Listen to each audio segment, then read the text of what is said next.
Magandang tanghali po sa inyong lahat. Unang-una, nais ko pong pasalamatan ang Bayan ng Balayan sa pag-host sa atin ngayong araw na ito. At tayo po ay kakagaling lamang sa Regional Trial Court ng Balayan para magsampa ng kaso laban kay Yusek Claire Castro dahil sa kanyang pagpapakalat ng fake news. Tayo po ay nagsampa sa tulong po ni Attorney Topacio ng kaso kay Claire Castro for libel on her libelous statements tungkol sa aking solar power business. Uulitin ko lang po, nagsampa po ako ng libel case kay Yusek Claire Castro para sa 110 million pesos in damages plus attorney's fees. Ito po ay civil case at hindi criminal case dahil hindi ko naman po nais na masaktan si Yusek Claire Castro. Nais ko lang pong depensahan ang pangalan ko dahil sa kanyang pagpapakalat ng fake news tungkol sa akin. Nais ko din pong linawin na hindi po natin kalaban ang administrasyon at si Yusek Claire Castro lang po ang ating kinasuhan. Pero ayon po sa advice ng ating lawyer, si Attorney Topacio, si Yusek Claire Castro ay pwedeng kasuhan din ng cyber libel o criminal case. Pero dahil ayaw natin masaktan si Yusek Claire Castro, 110 million pesos in damages na lang po ang sinampahan po natin sa kanya at ayaw natin siyang makulong pa. At pag-aaralan natin po ang ating mga susunod na mga hakbang pa sa kanya at sa ibang mga nagpapakalat ng fake news tungkol sa iba't ibang mga issue na nakikita naman po ng taong bayan ay nagpapalihis lang ng usapan mula sa tunay na issue ng korupsyon sa DPWH dahil si Yusek Claire Castro po kasi ay nagsimula ng kanyang mga vlog episodes tungkol sa akin, baka mga 15 na po ang kanyang mga episodes tungkol sa akin, tungkol sa kung ano-anong mga issue. Nung una, tungkol sa Cabral Files, tapos yung prangkisa na sinabi niyang binenta ko, na hindi ko naman binenta, tapos yung ibang mga kontrata sa DOE na hindi naman na po sa akin, at kagabi nga po, hindi lang isa, dalawa ang kanyang episodes sa kanyang vlog tungkol sa akin. In fact, in some ways, nakakatuwa na she cares so much about me na ang dami na niya pong content tungkol sa akin. Pero sana naman po, purihin niya ako, wag niya akong i-criticize dahil lahat naman po tayo ay para sa good governance at laban sa korupsyon. Sana, katulad ng mga iba na kakampi din natin laban sa korupsyon, magtulungan na lang po tayo para ma-achieve ang mga layunin ng administrasyon na wakasan ng korupsyon sa DPWH.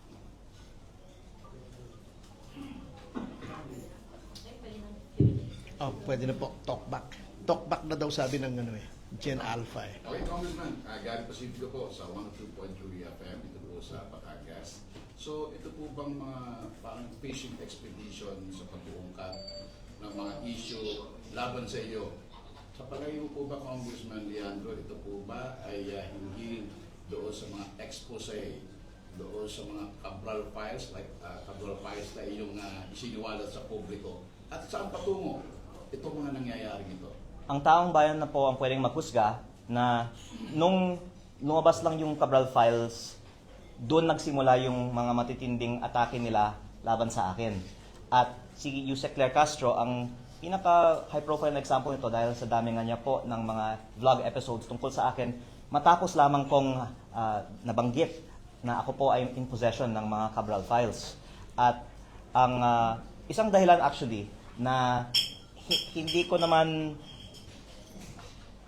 sinusubukan na kausapin sila pa na wag na nilang tamaan ako, ay nakikita naman ng publiko na hindi totoo ang sinasabi nila at ito po ay diversion lamang sa totoong issue.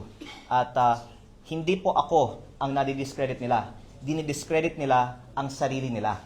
Kaya pinag-aaralan ko po ang aking mga hakbang at nakita ko actually mabuti pa na magsalita siya kasi wala nang naniniwala sa kanya. Nag-release na po ng UCC si Yusek Claire Castro and this is the exact quote. Inamin ni Kong Leviste na he is not the owner of Solar para sa Bayan anymore, which has the franchise because he has already divested his shares. He himself is the source. What's your take on this? Ang unang kong sagot ko po kay Yusek Claire Castro, sumagot na lang si Yusek Claire Castro sa korte dahil may kaso na po kami. At ang direkta ko naman pagsagot para sa kaalaman ng publiko ay ang pahayag po kasi niya ay binenta ko ang kumpanyang may prangkisa sa Meralco kaya nagkapera ako daw dahil sa prangkisa.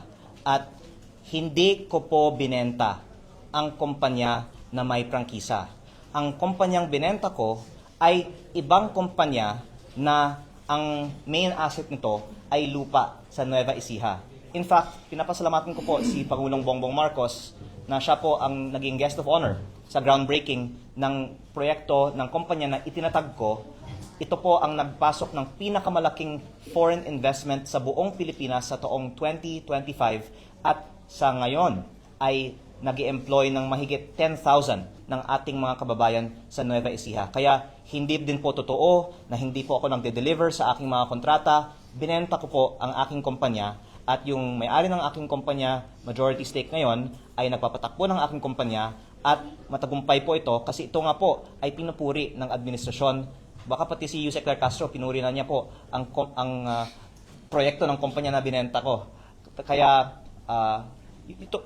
pero ang point po dito is parang naliligaw si Yusek Claire Castro sa daming mga kumpanya ko kasi yung alegasyon niya, binenta ko yung kumpanya na may prangkisa, yung binenta ko, hindi yung kumpanya na may prangkisa. Yung kumpanya na may prangkisa naman, ito po ang nasabi ko ng status.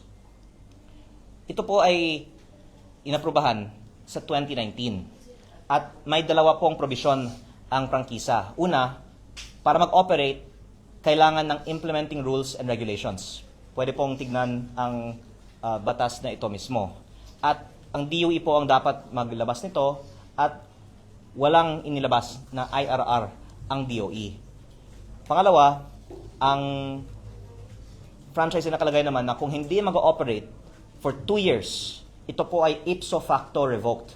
Ano, attorney, ang ibig sabihin ng ipso facto revoked? By its very fact, automatically. Okay.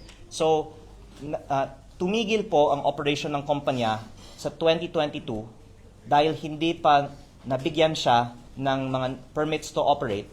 Kaya, within 2 years of that, maaari natin sabihin na ipso facto revoked na ang prangkisa ng kumpanyang ito. Actually, nung una kong binunyag ito, baka nagulat si Yusek Claire kasi hindi niya napag-aralan ang batas na ito. Pero ito naman po ay nasa Google. At kung ginawa lang po nila ang kanilang homework at hindi lang po pang social media content ang kanilang mga vlog, hindi na nila sanang sinabi ito at hindi na sila sana napahiya. At dagdag ko din po na ang Kongreso ay nag-aproba din ng isang general law noong 2022 din na may repealing and amendatory clause na nakasaad na ang mga legislative franchise na may kaugnayan sa batas na yon ay thereby repealed or amended. At nakalagay po sa general law na ito na ang mga kumpanya sa sektor na yon ay hindi nangangailangan ng prangkisa. Ang kinalabasan po ng batas na yon ay walang saysay, wala ng visa ang prangkisa na ibinigay sa kumpanya ko noong 2019. Kaya sa maraming mga dahilan, wala ng prangkisa ang kumpanyang ito at wala na rin naapektuhan sa bagay na ito dahil mula 2022 may bago ng batas ang Pilipinas tungkol sa sektor ng kumpanyang ito. Ayan, maraming salamat po, Congressman. We have another question. Pero kung maaari ko lang dagdagan, ako po ay nasasaktan na pinalabas na yung prangkisa ng gobyerno ay ginawa kong pera. Dahil kabaliktaran nga ang nangyari. Ako po ay nag-invest ng daan-daang milyon para sa initial na mga planta ng kumpanyang ito na handa nang gumawa ng kuryente para tumulong sa ating mga kababayan. Pero hindi na aprubahan ang permit to operate. Kaya out of exceeding caution at dahil nirespeto natin ang batas, tinigil namin ang operasyon, hindi na nga gumawa ng kuryente. Ang laki po ng lugi ko sa investment na yun. At ang lumalabas, sinabi nila, gumawa ako ng pera at labag ako sa batas. Kabaliktaran nga, nalugi ako dahil ako po ay nagko-comply sa batas. Call Ellen Santos po from Net25 here. Call, inawin lang po natin, ano po ba yung pangalan ng kumpanya ninyo na may prangkisa na hindi nyo naman binenta? At alin po yung anong pangalan ng kumpanya na binenta ninyo na wala namang prangkisa? Medyo doon nagkakaroon ng... Opo, para sa kaalaman ni Yusek Claire Castro, ang kumpanyang may prangkisa ay Solar para sa Bayan Corporation. Ang kumpanyang binenta ko sa Meralco ay SP New Energy Corporation. At ang nababanggit, kung hindi pa ako nagkakamali, sa mga pahayag ng DOE, ang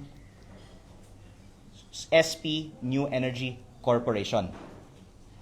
Kaya actually, nalulungkot din ako na nasama pa sa usapan ang kumpanyang binenta ko na sa ibang kumpanya.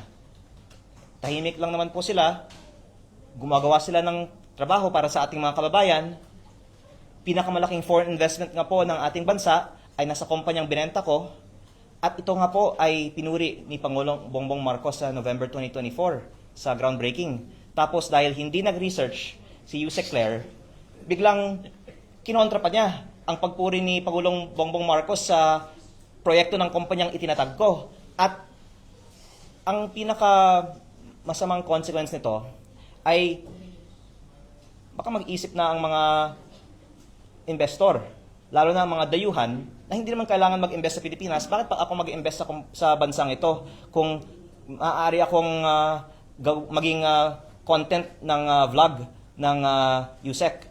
Kaya ito po ay actually magbibigay ng chilling effect para sa mga investor sa power sector at ng mga foreign investors. Dahil ang dahilan na hindi ko po na ituloy ang ibang mga proyekto ko na wala pong akong nakuhang kahit piso mula sa gobyerno, pero hindi ko lang itinuloy ang pagpatatayo ng mga private projects ko, ay dahil nga sa hirap sa pagkuha ng mga approvals ng gobyerno. At ito din po ay dahilan na may perception ang mga investor na mahirap magnegosyo sa Pilipinas dahil ang mga negosyante ay ginigipit ng gobyerno.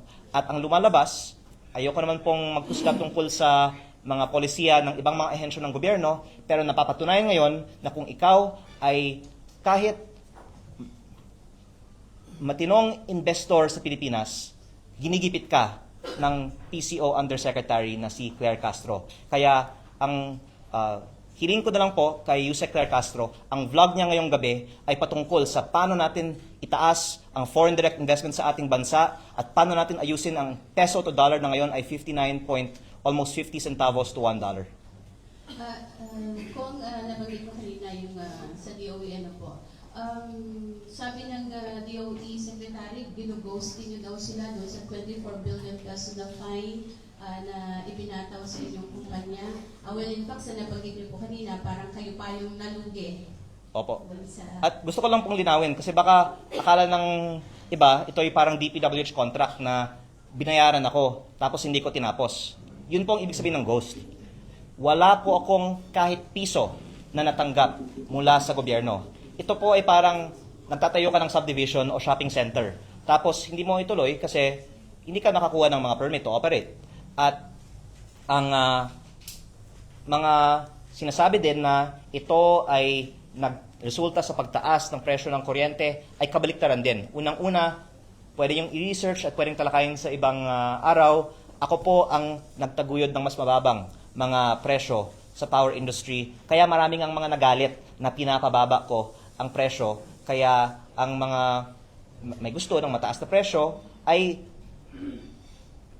may gusto din na hindi matuloy ang ibang mga proyekto ko.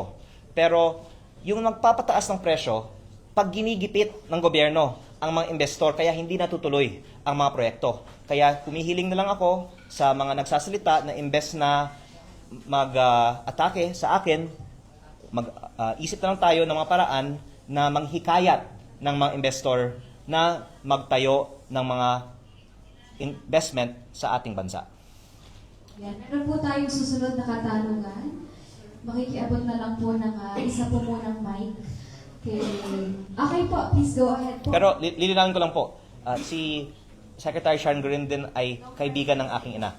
Kaya ang aking mga pahayag po ay directed kay Yusek Claire Castro, hindi po sa aking mga iginagalang na ibang mga kawani ng gobyerno. Sir, the Senate has sent an invitation through the Office of the Speaker for you to attend the Blue Ribbon Committee. Tingnan ba natin? Ang nais kong sagutin dyan ay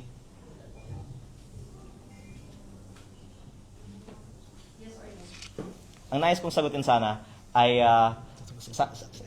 sana gulatin na lang natin sila kung darating ako o hindi. Pero, okay, dahil tinanong niyo ako, gusto ko talaga, basta papayagan ako, pupunta po ako. At ako po ay nakatanggap naman po ng imbitasyon. At ako po ay lubos na nagpapasalamat sa mga nananawagan para sa transparency sa paggamit ng pondo ng bayan, higit po sa lahat kay Senate President Pro Tempore Ping Lacson. Dahil yung mga ginagawa niya po talaga ay para sa bayan. Marami pong mga natatamaan sa mga Blue Ribbon Committee hearings na ito. Maraming may gustong hindi na matuloy ang mga Blue Ribbon Committee hearings na ito. At despite all of those who would want to keep the truth from the public, the fact na ipinagpapatuloy pa ni Senate President Pro Tempore Ping Lacson ang mga Blue Ribbon Committee hearings ay isang gandang patunay na seryoso ang ating gobyerno, lalong-lalo po ang Senado sa leadership po ni Senate President Pro Tempore Ping Lacson para lumabas ang katotohanan sa paggamit ng pondo ng bayan. Sir, can you please clarify kasi sinabi na about cost? Sir, can you please clarify kasi sinabi po ninyo, basta papayagan kayo, you will go. Sino po ang dapat magbigay ng permiso po sa inyo?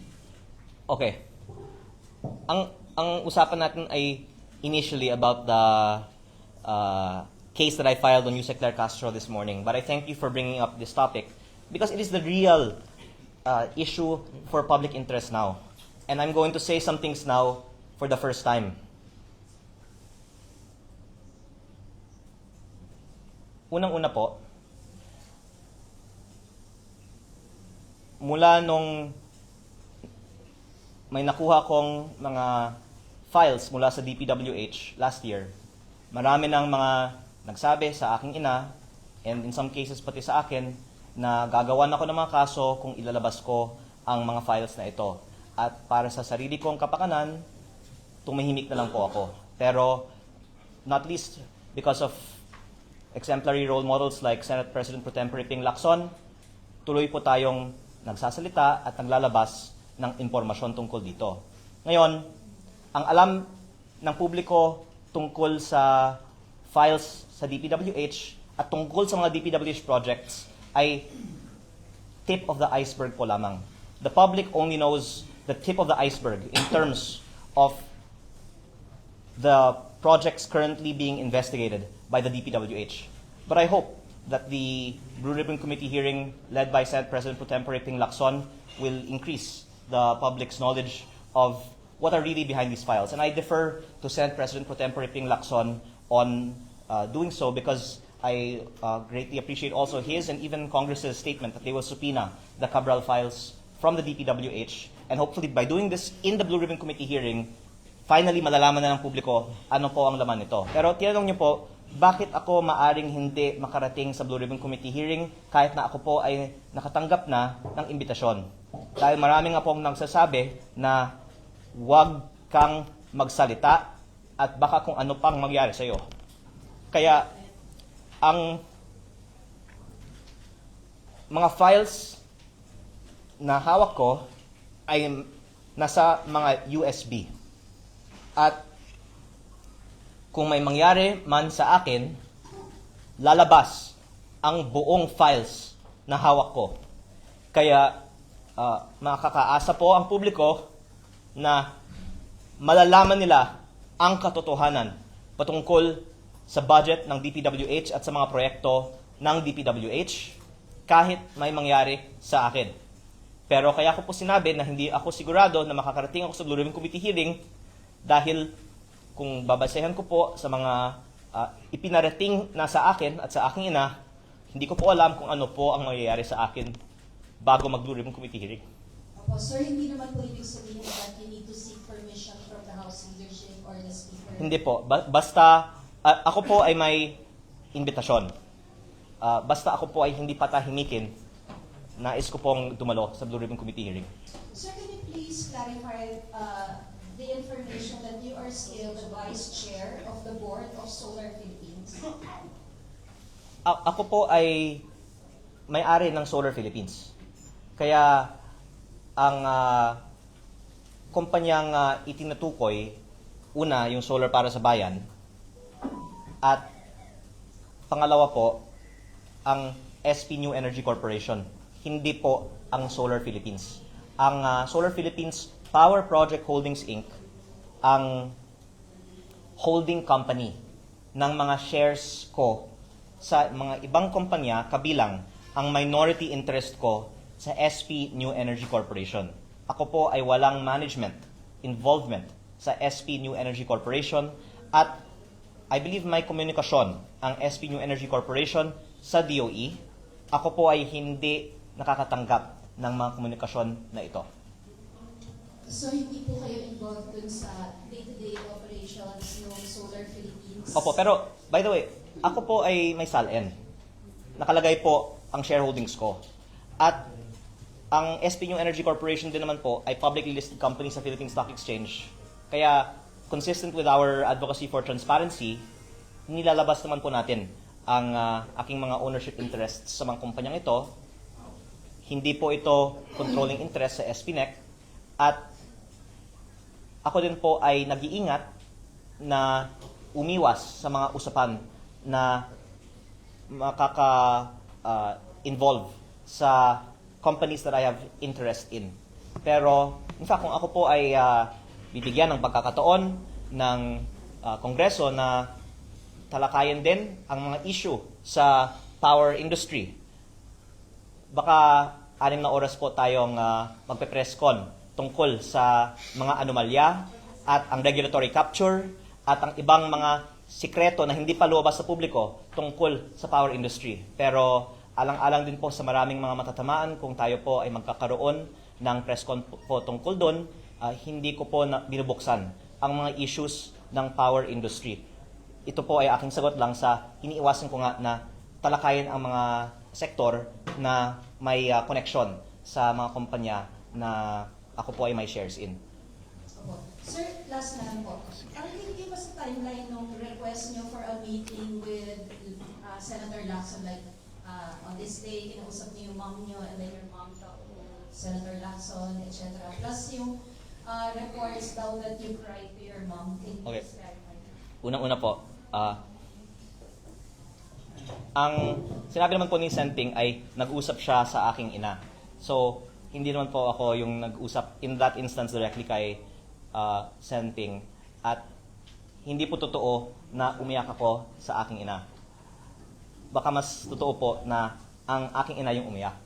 Pero ang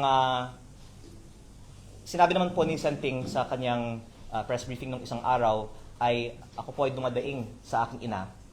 Kung bakit ako ang inaatake kung si Senting din po ay may marami naman din binubunyag. At unang-una dahil si Senting kasi naman ay very senior and highly respected member of the Senate at very well-prepared siya sa kanyang mga binubunyag. Yung unang nabanggit ni Senting ay ang karamihan ng mga miyembro ng 19th Congress ay may mga insertion. Nung nabanggit niya yun, maraming mga nagalit, pero yun ay totoo. Kaya, saludo po ako sa kanya, kahit po maraming mga natamaan, sinabi niya ang totoo. Tapos nabanggit din niya na at least 5 cabinet secretaries and even some undersecretaries have allocables. This is in the Cabral files. I am corroborating what Senator Ping Lacson has said. And yun po ang konteksto bakit sinabi ko sa aking ina, bakit ako ang inaatake pero si Senping hindi. Kasi syempre, lahat ng mga tao takot kay Senping eh.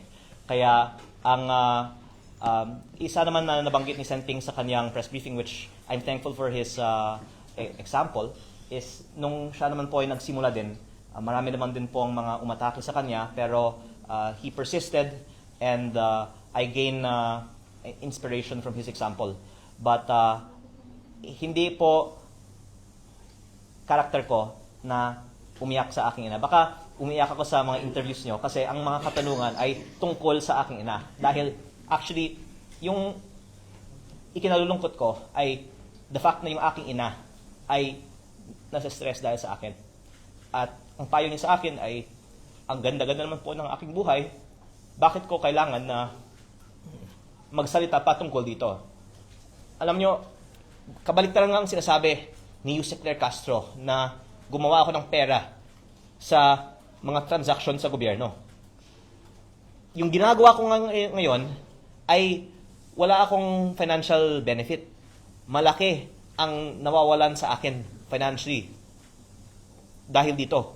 Pero ang sana nakikita ng publiko, ang importante sa akin ay hindi ang sarili kong kapakanan o financial interest, kung hindi ang paglalabas ng katotohanan. Pero ang dahilan po na nalulungkot ako ay dahil maraming kumakausap sa aking ina at nasa-stress siya at pinapayuhan niya ako na tumahimik na lang.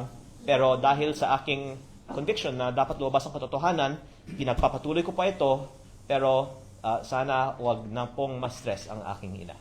So sir, sinabi mo kanina na baka mas totoo na yung aking ina ang umiyak. So, did she write to Senator Lacson or pag kayo nag-uusap? Hindi siguro kasi I think text naman sila nag-communicate eh. Pero Pero pag kayo nag-uusap, sir, umiyak siya sa'yo.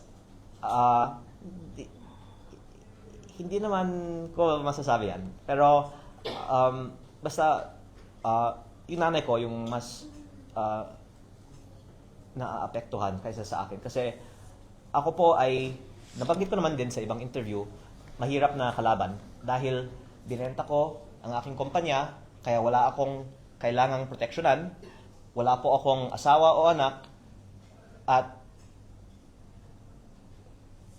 wala akong kailangan na pera galing sa gobyerno. Ang gusto ko lang po ay ilabas ang katotohanan at kung aatakihin ako, lalo kong ilalabas ang katotohanan. Sir, how do Pero ang aking ina naman, bilang ina, ay syempre, concerned sa kanyang anak. Sir, how do you take yung advice po ni Senator Lacson na huwag para-para? Ako po ay nagpapasalamat sa payo ni Senator Lacson at I will actually follow that kasi ilang araw naman hindi ako nagpa-interview eh. Pero problema, kinakontak niyo ako para magpa-interview. Kaya nandito tayo ngayon. Di ba? Pero, para malinaw ha, ang media yung nangungulit sa akin. Pero hindi ko nga pinagbibigyan ng ilang araw. Pero ngayon, may interview tayo.